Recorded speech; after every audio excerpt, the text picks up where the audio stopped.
EP. Jayarajan ബി.ജെ.പിയിൽ വരാൻ ആഗ്രഹം അറിയിച്ചിരുന്നു. വേണ്ടെന്ന് സംസ്ഥാന നേതാക്കൾ തീരുമാനിക്കുകയായിരുന്നു.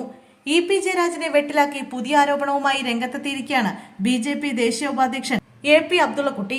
ഇ.പി. ജയരാജൻ ഒപ്പം ചേരാൻ ആഗ്രഹിച്ചെങ്കിലും ബി.ജെ.പി. അതിന് അനുമതി നൽകിയില്ല എന്നാണ് അബ്ദുള്ളക്കുട്ടിയുടെ വെളിപ്പെടുത്തൽ. ഇ.പിയുമായി ബി.ജെ.പി. നേതാക്കൾ ചർച്ച നടത്തിയിരുന്നു. CPM വിട്ട് വരാൻ ഇ.പി. തയ്യാറാവുകയും ചെയ്തു. എന്നാൽ ബി.ജെ.പി. ദേശീയ നേതൃത്വം അദ്ദേഹത്തിന്റെ കാര്യത്തിൽ താല്പര്യം കാട്ടിയില്ല എന്നാണ് അബ്ദുള്ളക്കുട്ടി പറയുന്നത്. ഇ.പി. ജയരാജൻ CPM വിട്ട് ബി.ജെ.പിയിലേക്ക് വരാൻ ആഗ്രഹം പ്രകടിപ്പിച്ചിരുന്നു. പക്ഷേ ജയരാജൻ മാമനോട് ഞങ്ങൾക്ക് പറയാനുള്ളത് ആ പൂതി നടക്കില്ല എന്നാണ്. എല്ലാവരെയും ബി.ജെ.പിയിൽ എടുക്കാനാവില്ല. ഇങ്ങനെയായിരുന്നു അബ്ദുള്ളക്കുട്ടിയുടെ വാക്കുകൾ. ബി.ജെ.പി. പ്രവേശനം ചർച്ച ചെയ്യാനാണ് ഇ.പി. പ്രകാശ് ജാവേദ്കറെ കണ്ടത്. പലതരത്തിലുള്ള ചർച്ചകൾ നടത്തി എങ്കിലും ഇ.പിയെ വേണ്ട എന്ന നിലപാടിനാണ് സ്വീകാര്യത കിട്ടിയത്. ഇത്തരക്കാർക്ക് പറ്റിയ പാർട്ടിയല്ല ബി.ജെ.പി. എന്നും അബ്ദുള്ളക്കുട്ടി പറഞ്ഞു. ആത്മകഥയിലെ വെളിപ്പെടുത്തലിലാണ് അബ്ദുള്ളക്കുട്ടിയുടെ പ്രതികരണം.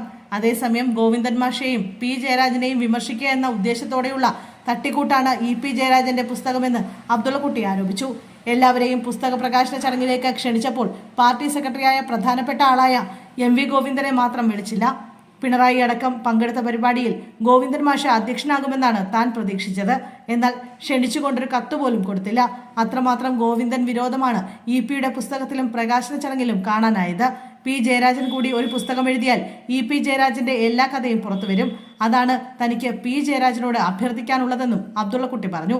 തിങ്കളാഴ്ച പുറത്തിറങ്ങിയ ഇതാണെന്റെ ജീവിതം എന്ന ആത്മകഥയിൽ ബി.ജെ.പിക്കെതിരായ ചില വെളിപ്പെടുത്തലുകൾ ഇ.പി. നടത്തിയിരുന്നു. മകനെ ബി.ജെ.പി. നേതാവ് ശോഭാ സുരേന്ദ്രൻ വിളിച്ചിരുന്നുവെന്നും തെരഞ്ഞെടുപ്പിൽ സ്ഥാനാർത്ഥിയാക്കാനുള്ള ശ്രമമാണെന്ന് തോന്നിയതായും ജയരാജൻ പറയുന്നു.